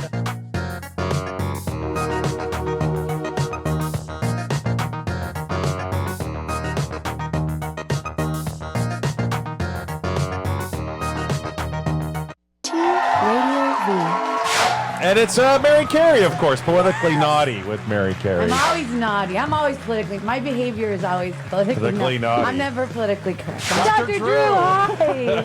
Oh, I'm sorry. Guys, how are you? It's all teary-eyed, Doctor. I know. She wished she could live at rehab. But only if Dr. Drew's there. Obviously, Sure. like someone like, because a little too groping might be inappropriate. But I like the flirting and stuff. When I walked in, you shoved my head in your. No! Are you gonna sue me? Get Politically Naughty with Mary Carey. Mondays at 4 p.m. on T Radio V.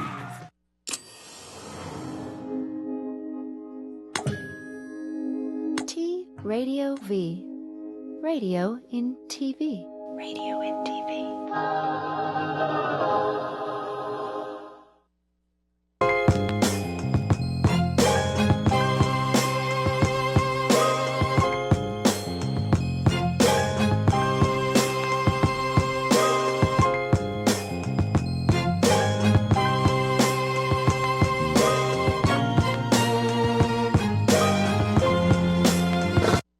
Dr. G wanted to make a quick point before I jump into my final thought. Go ahead, Doc. Yeah, quick point. You're not going to be able to answer this, but I kind of need everyone's help because I've been pushing this thing, and I wrote a blog called Forget Black Power, Try Block Power, and it's about how if you pull together and maybe boycott something like Walmart, and if you want to make some money, you short the stock and you can make some money. And so where I need help is the black community is not going to hire me for anything, and now the white community is not going to hire me either. But the reason that motivates me, and what motivates me is it's the shame of knowing what's wrong and having that dictate my behavior. It's not the righteousness of doing what's right, but I can't tolerate knowing what's wrong and not doing anything about it. So that's what drives me. But I'm kind of betwixt and between. I mean, I'm putting. I don't have a big enough platform, so the white community is going to have to take notice of me. And the black community, I mean, you guys let me in on the show, but they're not going to hire me for anything. But I think the right thing is to find out a solution, that might be doable and get people off their rear ends to at least try something that's doable. There needs to be a revolution. Maybe you got to do that step by step, but. I don't know. I'm done. Well, I appreciate that, Doc. A lot of people question, why is the Doc on the show? And the Doc and Doc. I see your heart. That's why you're on the show. From day one, his heart has been in the right place. He might not answer any of our questions. He'll answer in circles and then reposition the question as a question for us. And, but. Well, it's tough to put his feet to the fire, right? Right, but at the end of the day, I know where his heart is, and he's a good man, right? That's why he's here, And don't act like he ain't dropped bombs on this show numerous occasions, right? So that's why he's here. And if you don't understand him, Is this your show? This is my final thought, too. This your goddamn show. Thank you, Jeff. I'm sorry. There is an organization in New York. My final thought begins now. There's an organization in New York called A Call to Men. It's headed by Ted Bunch. What he does is he works with NFL players, NBA players, and he reconditions and re-educates masculinity, right? So he can prevent violence against women, right? That's his work. Ted Bunch, A Call to Men.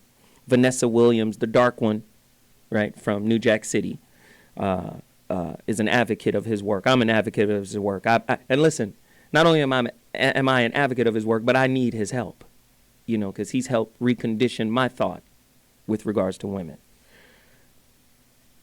One of his ideations in that particular movement is men can't allow other men to kick it with them if they're being violent towards a woman, right? So in the circles of men, he said part of the problem with domestic violence, this is tying into our topic, part of the problem with domestic violence is that men will allow other men to stay within their circle and be like, well, that's kind of their problem. I'm not going to try to deal with this man. I'm saying we should take the same model when it comes to white supremacy. White people should not allow, Dr. G shouldn't allow bigotry in his circle. Do you understand what I'm saying? Because I know behind the veil, when y'all with each other and y'all talking, some of that bigotry comes out. Some of that racism comes out. And I'm saying in order to achieve any level of balance and peace between peoples, the people in power are going to have to check the other people that are within their circle and say, no. We're going to always be at war with black people. We're going to always be at war with those who have less than us. If I let it slide, if I let your bigotry slide, if I let your racism slide, Bobby doesn't agree with that. I say, in order to have peace, we're going to have to destroy all of the stereotypes that white supremacy has built to prop itself up to remain superior and important. You know what that means? This might hurt Dr. G, but I love him. I mean it in truth. Jews got to stop claiming that they Jews. You know who you are historically. You're Khazars from Khazaria. You're not from that land. Egypt, the Gaza. That's not you. Most of the people there genetically that are in Israel today are genetically Polish, Russian, right? You're white people claiming to be holy in the Holy Land, fighting the indigenous people over there. And when you look at the Arab, this is why Rupert Murdoch can come out and say, wait a minute, the Egyptians were white. What are you talking about? It's the social narrative that is the devil in America. And until white people stand up and say, you know what, we got to stop that, right? White Jews are as Jewish as Columbus was American. As Columbus thought he's not. Columbus, you know, it's a lie. And what happens is they perpetuate the lie so they can stay in power. And I'm telling you niggas, because you're going to be niggas as long as you bootlick and kowtow to the lie so you can have your moment in your space of comfort out the way. Right? As long as you roll with this philosophy so your cable bill is paid.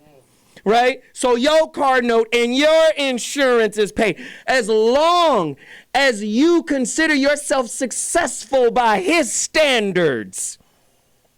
Do you understand? We're going to always have this problem. The affluent niggas ain't said shit about Michael Brown. They ain't said nothing about Trayvon Martin. And all they got to say when they do open their wicked mouths is fly right. Get with the program.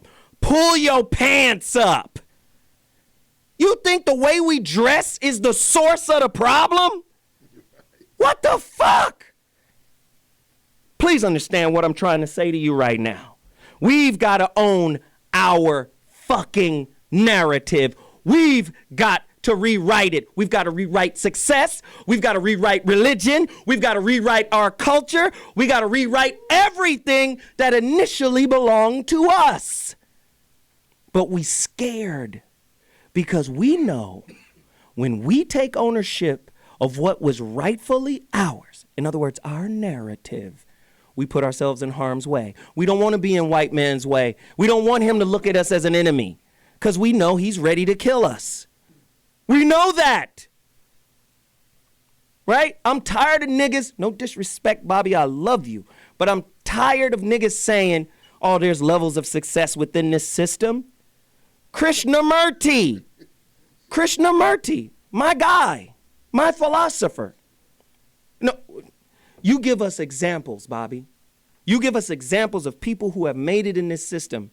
And what I'm saying is making it in this system, reaching a plateau in a white supremacist system. Don't tell me they don't have a place for so-called successful niggas to be. But that's what I'm talking about. And I'm saying at the end of the day, it's going to come a time where we have to stand up and take ownership of what's rightfully ours. Money, success ain't the way. First off, money is a tool of debt. It's debt slavery. Technically, they call it fiat money.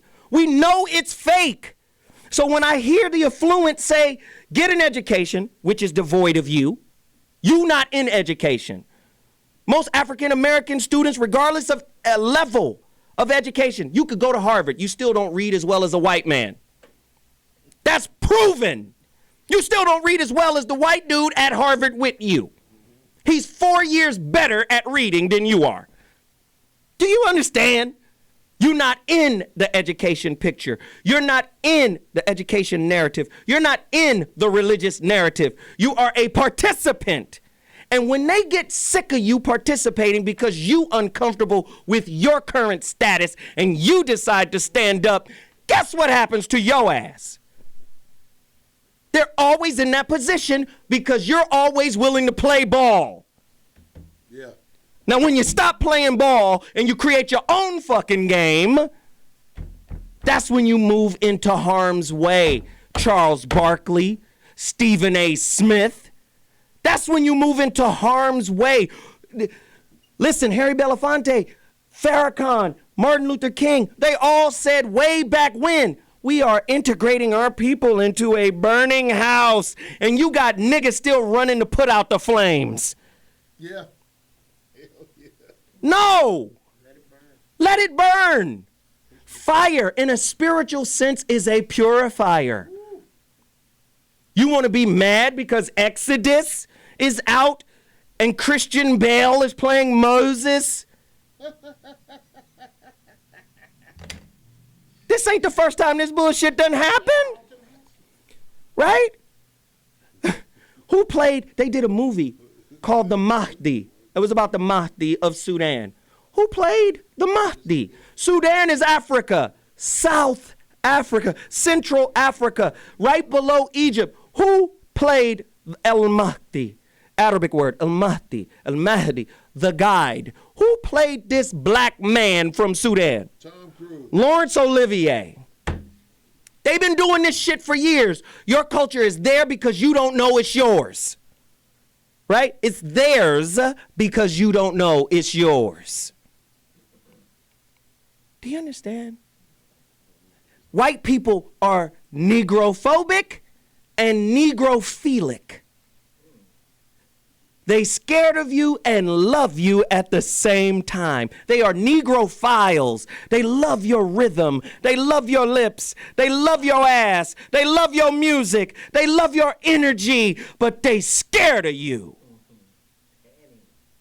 Do we not see this? I feel you 100%, brother. That's how you reclaim the narrative. Fuck what they think of you and rewrite it. And be fearless enough to move yourself into harm's way. Because that's where you're going to be when you seek freedom and independence. I'm Zoe Williams. And that's my final thought. I appreciate and I love you guys, and I think me and Bobby, we talk all the time, and we respectfully disagree with each other all the time. You know, but we need Bobby. Bobby needs me. I need everybody here to keep this thing going. I appreciate you all. Please tell everybody where they can find you, starting with my good friend Brian Franklin.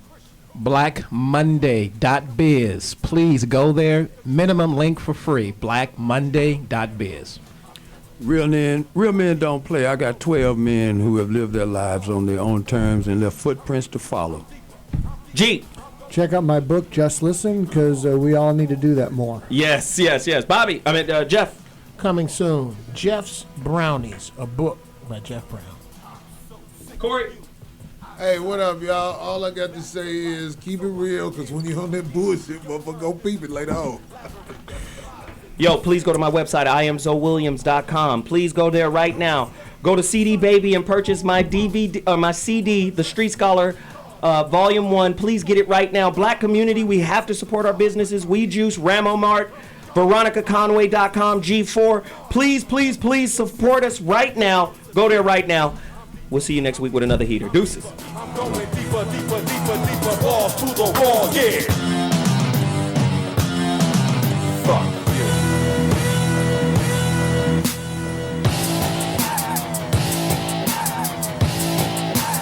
They don't give a fuck about you. They don't give a fuck about you. They don't give a fuck about you. They don't give a fuck about you. You are watching T Radio V. Radio and TV.